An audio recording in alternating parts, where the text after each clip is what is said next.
You were taught that obedience is a virtue. From the moment you could speak, you were praised for following instructions, rewarded for compliance, and disciplined for questioning authority.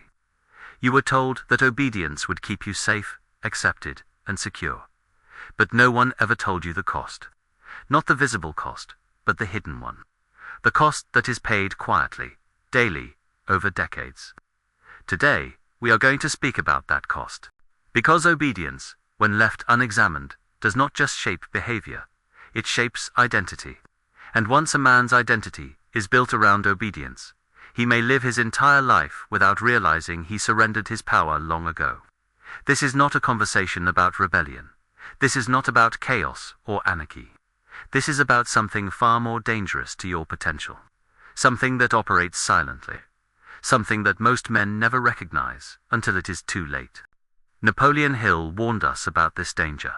He called it drifting, not failure, not laziness, but the slow surrender of one's will to the expectations of others. And before we go any further, if you are someone who thinks deeply about life, purpose, and wealth, subscribe to this channel now. This channel is for those who refuse to drift and choose to think for themselves. Because what you are about to hear is not taught in schools, rarely spoken openly, and almost never discussed by those who benefit from your obedience. The systems around you depend on your compliance. They are designed to reward it, and they punish deviation swiftly and consistently. But what they never tell you is this: the price of lifelong obedience is paid by you alone. Obedience, when practiced without thought, is surrender, not to wisdom, but to external authority. When a man obeys blindly, he slowly forgets how to command himself. From childhood, you were trained to seek approval. Grades, evaluations, promotions. Each reward conditioned you to associate worth with compliance. Over time, this conditioning becomes identity. You stop asking, "What do I want to build?" and start asking, "What is expected of me?" Think about your earliest memories of school. You were told to sit in rows, to raise your hand before speaking, to wait for permission to move, to think, to question. And if you followed these rules, you were praised. Gold stars, good grades, teacher approval. But if you questioned too much, if you challenged the system, if you thought independently, you were labeled disruptive, difficult, a problem. This was not education. This was conditioning. Napoleon Hill observed that drifting men accept life as it comes. They inherit goals, fears, and beliefs without examination. They do not design their destiny. They adopt it, and drifting has signs. Clear signs most men miss. The drifting man blames circumstances instead of decisions. He speaks of what he would do if conditions were different. He waits for the right time, the right opportunity, the right permission. And while he waits, his potential dies quietly. Not in dramatic failure, but in slow erosion. Year after year, the gap between who he is and who he could have been grows wider. Hill warned that drifting men often appear busy. They work hard, they follow instructions, they arrive on time and complete tasks efficiently. But they build nothing of their own. They construct no legacy. They leave no mark. They are what Hill called human robots, animated by external command, void of self-direction. And the tragedy is this: most drifting men believe they are living responsibly. They believe obedience is maturity.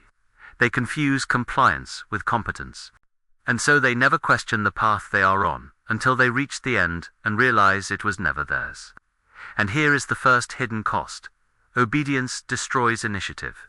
Initiative is the ability to act without being told, to see opportunity and move, to create instead of waiting for instruction. The obedient man waits. He waits for permission. He waits for certainty. He waits for someone else to approve his next move. And while he waits, life moves on without him. In Napoleon Hill's masterwork, Think and Grow Rich, he identified initiative as one of the core qualities of every self-made millionaire he studied. Not intelligence, not education, initiative, but initiative requires something dangerous: the willingness to be wrong, and obedience punishes being wrong. From childhood, you were taught that mistakes are failures, that errors bring shame, that the safe path is the right path. So over time, you learned to avoid risk. You learned to wait for instructions. You learned that the reward for obedience is safety, and the cost of independence is isolation. If this idea resonates with you so far, press the like button. It helps this message reach more people who need to hear it. The world teaches that obedience creates security. History proves otherwise. Obedience creates dependency, and dependency is fragile. When you depend entirely on someone else's approval for your survival, your life is no longer yours. You become a function, a resource, replaceable. Napoleon Hill discovered that wealth does not come from hard work alone. It comes from independent thought, organized effort, and personal responsibility. The obedient man sells time. The independent man builds value. Time is finite. Value multiplies. Every hour exchanged without ownership is gone forever. And when your income depends entirely on obedience, your survival is controlled by someone else's decision. The obedient man works for decades, believing his loyalty will be rewarded. But loyalty is not valued by systems. Systems value efficiency.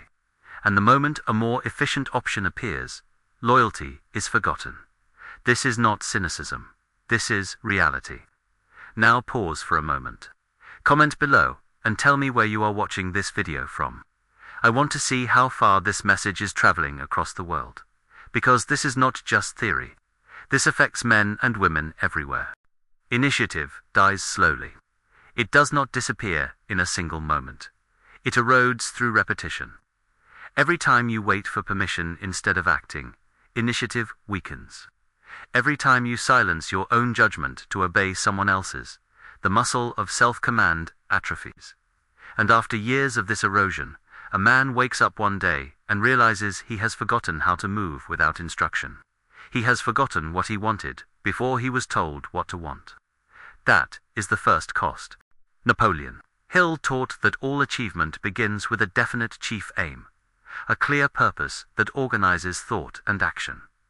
The second hidden cost is this: obedience weakens purpose. When your life is organized around instructions instead of intention, your goals become borrowed. Promotions replace vision. Approval replaces achievement. The obedient man asks, "What should I do next?" The purposeful man asks, "What am I building?" And this is a critical distinction. Purpose is not a job title. Purpose is not a salary. Purpose is the organizing principle of a life. It is the answer to the question, what am I here to create? But obedience teaches you to ignore this question, because systems do not need you to have purpose. They need you to have function. You are assigned a role. You are given tasks. You are measured by compliance. And if you perform well, you are rewarded with more tasks. But nowhere in this cycle are you asked, what do you want to build? And the hidden cost is devastating. A man reaches the end of his working years without ever discovering what he was capable of becoming. Not because he failed, but because he never chose. Napoleon Hill spent 20 years studying the wealthiest and most successful men of his era. Andrew Carnegie, Henry Ford, Thomas Edison, John D. Rockefeller, and he discovered something that disturbed the conventional wisdom of his time. None of these men succeeded because they obeyed. They succeeded because they refused. History is filled with men who proved this principle. Henry Ford was told by engineers and investors that his automobile ideas were impractical. They demanded he follow established methods. Design by committee, slow iteration, conventional thinking, he refused. He built the Model T. He revolutionized manufacturing. He ignored every expert who told him to obey the limits of what was known. Andrew Carnegie was mocked for his vision of vertical integration in steel. Advisors insisted he obey market conventions. Buy raw materials like everyone else. Operate within accepted margins. Stay small and safe. He ignored them. He bought the mines. He bought the railroads. He controlled the entire supply chain. He built an empire by refusing the boundaries others accepted. John D. Rockefeller was called reckless for trusting his own judgment over the cautious voices around him. They told him oil was a gamble, that he should diversify, that he should play it safe. He ignored them all. He built Standard Oil. He became the wealthiest man in modern history by refusing to obey the limits others believed in. Each of these men faced the same choice you face now. Obey the limits others accept, or command your own path. Every great fortune was built by someone willing to step outside instruction. If this is opening your eyes, leave a like on this video. It tells the algorithm that this message matters. But here is what most people miss. These men did not succeed because they were reckless. They succeeded because they were purposeful. Purpose is not rebellion. Purpose is clarity. When you have a definite chief aim, every decision becomes simple. Does this move me toward my aim or away from it? Does this strengthen my purpose or distract from it? The obedient man has no such filter. He accepts every task. He obeys every instruction. And because he has no organizing principle, his energy scatters. His life becomes a collection of completed tasks with no coherent direction. And at the end, he looks back and sees effort without meaning, compliance without purpose, a life lived on someone else's terms. That is the second cost. From the first classroom, obedience is rewarded. Sit still, be quiet, memorize, repeat, follow instructions. Rarely are you taught to question assumptions or design systems. Napoleon Hill noted that schools train workers, not leaders, and workers are rewarded for compliance. Leaders are rewarded for results. This conditioning produces skillful execution, but weak initiative. Men become afraid of mistakes, not because mistakes are costly, but because disobedience was punished early. The system is not broken. The system is functioning exactly as designed. It was created during the Industrial Revolution to produce factory workers, obedient, punctual, capable of repetitive tasks, and it has not changed. You were taught to follow instructions, not to think critically. You were taught to memorize answers, not to ask better questions. You were taught to stay in your lane, not to explore what lies beyond it. And the result is predictable. Generation after generation of capable workers who never become creators. Think about this carefully. When was the last time in your formal education that you were taught to build something from nothing, to organize resources, to lead people toward a vision only you could see? You were not taught these things, because these things create independence. And independence is dangerous to systems that depend on compliance. If you recognize this pattern and want to break it, this channel exists for you. Subscribe now. Every week, we explore the principles Hill taught but few practice. The education system gave you skills, but it did not give you power. Skills make you useful. Power makes you free. And the difference is this. A skilled man can execute instructions brilliantly. A powerful man decides what instructions are worth following. This is the most serious cost of all. The third hidden cost.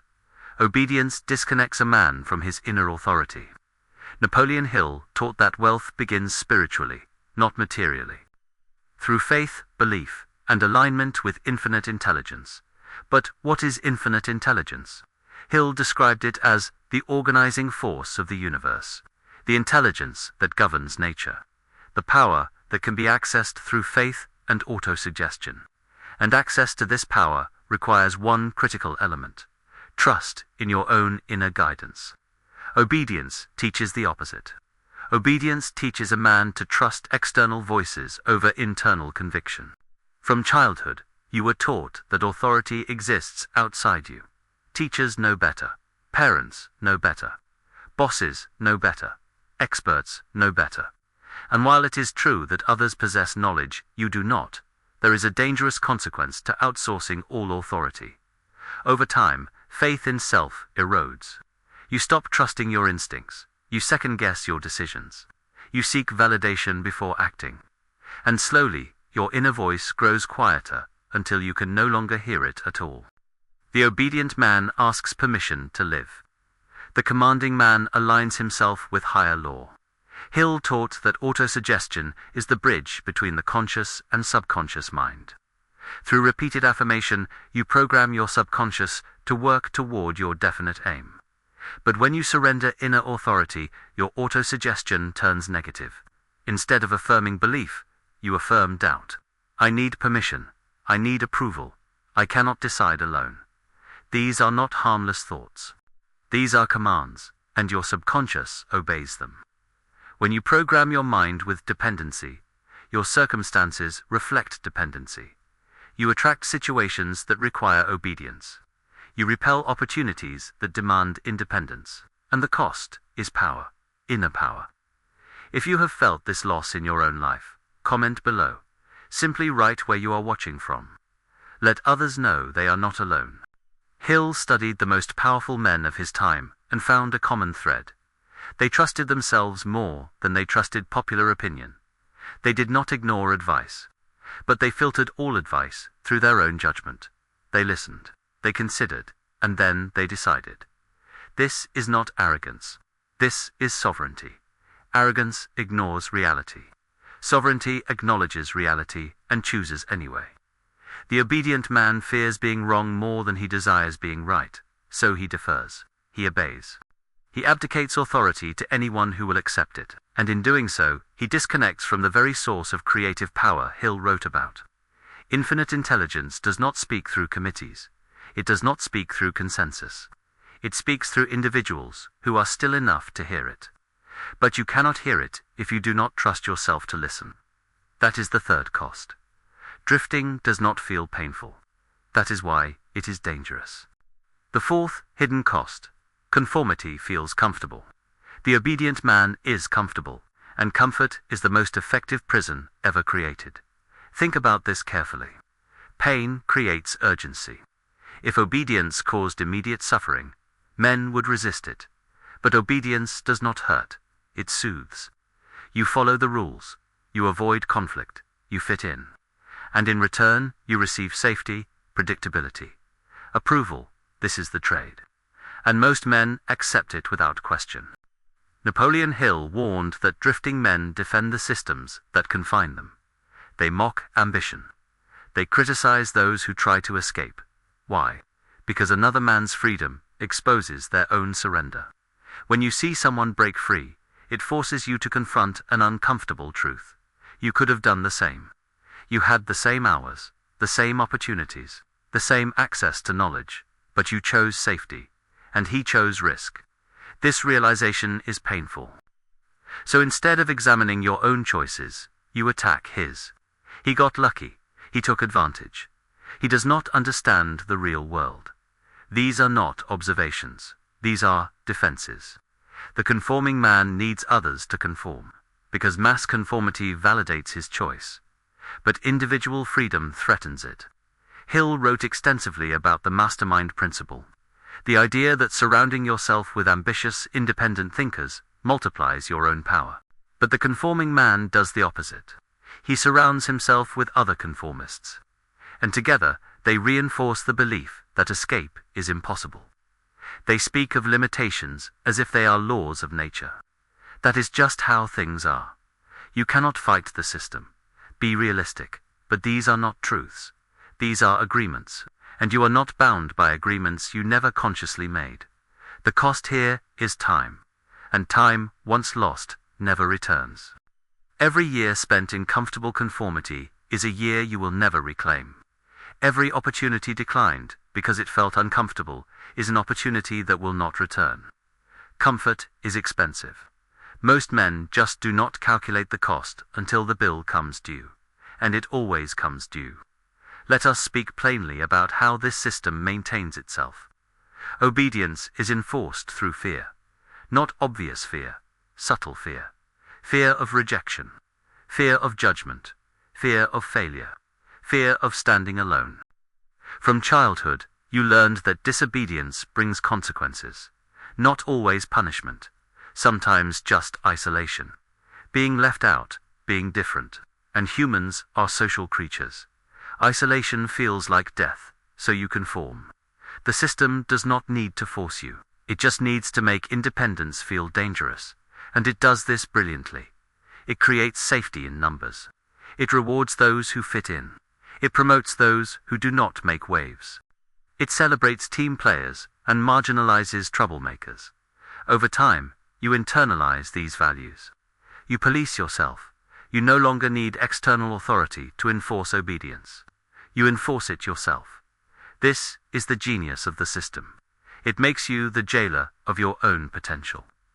Napoleon Hill called this negative autosuggestion, the process by which you program yourself with limitations. And once programmed, these limitations feel real. They feel like truth. They feel like the boundaries of what is possible. But they are not. They are simply the boundaries of what you have been conditioned to accept. Freedom begins with refusal. Not rebellion without purpose, but refusal to live unconsciously. Refusal to obey without understanding. Napoleon Hill taught that decision precedes definiteness, and definiteness precedes success. The decision is simple, but not easy. Will you command your life, or will you be commanded? Most men never make this decision consciously. They drift into obedience. They accept it as inevitable. They confuse survival with living. But you are not most men, or you would not still be watching. The path forward requires 3 actions. First, define your definite chief aim. What are you building? Not, what are you doing? What are you building? This aim must be specific. It must be written. It must be reviewed daily. Because purpose without definition is just a feeling. And feelings fade. Second, build faith through autosuggestion. Every day, affirm your aim. Speak it aloud. See it clearly.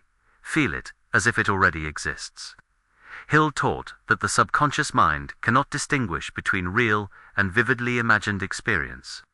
When you affirm with emotion and repetition, you program your mind to move toward your aim automatically. Third, act with initiative. Do not wait for permission. Do not wait for perfect conditions. Do not wait for someone else to believe in you. First, decide. Move, adjust. Discomfort will appear when you choose. Independence, resistance will rise. Doubt will speak. But understand this: discomfort is temporary. Obedience extracts a lifelong price. Choose wisely. The men who built fortunes did not have special advantages. They had clarity, they had faith, and they had the courage to move without permission. You have access to the same principles. The only question is, will you use them? Obedience costs more than most men ever calculate. It costs initiative. It costs purpose. It costs power. It costs time, and often it costs an entire lifetime. But the moment you reclaim command, the cost stops compounding. Understand this clearly. The life you are living right now is the result of decisions you made. Some conscious, most unconscious. If you do not like the result, you must change the decisions. And the first decision is this: I will think for myself. Affirm this now. I do not obey blindly. I think for myself. I build value. I build value, not dependency. I command my life with faith and clarity. I trust my inner authority. I act with initiative. I refuse to drift. These are not just words. These are commands. Speak them. Mean them. Repeat them until they become your reality. If this message spoke to you, if it awakens something you have felt but could not name, subscribe to this channel now. More teachings inspired by Napoleon Hill are coming. Principles that have created wealth for over a century. Principles that still work. Principles that most will never apply because they are too busy obeying. Like this video, so this message reaches others who need to hear it. And comment below where you are watching from. I truly want to see how far this message is traveling. This is not rebellion. This is leadership. This is the beginning of command. And this decision begins now, not tomorrow. Not when conditions are perfect. Now. Because every moment you delay is a moment of power surrendered. And you have surrendered enough.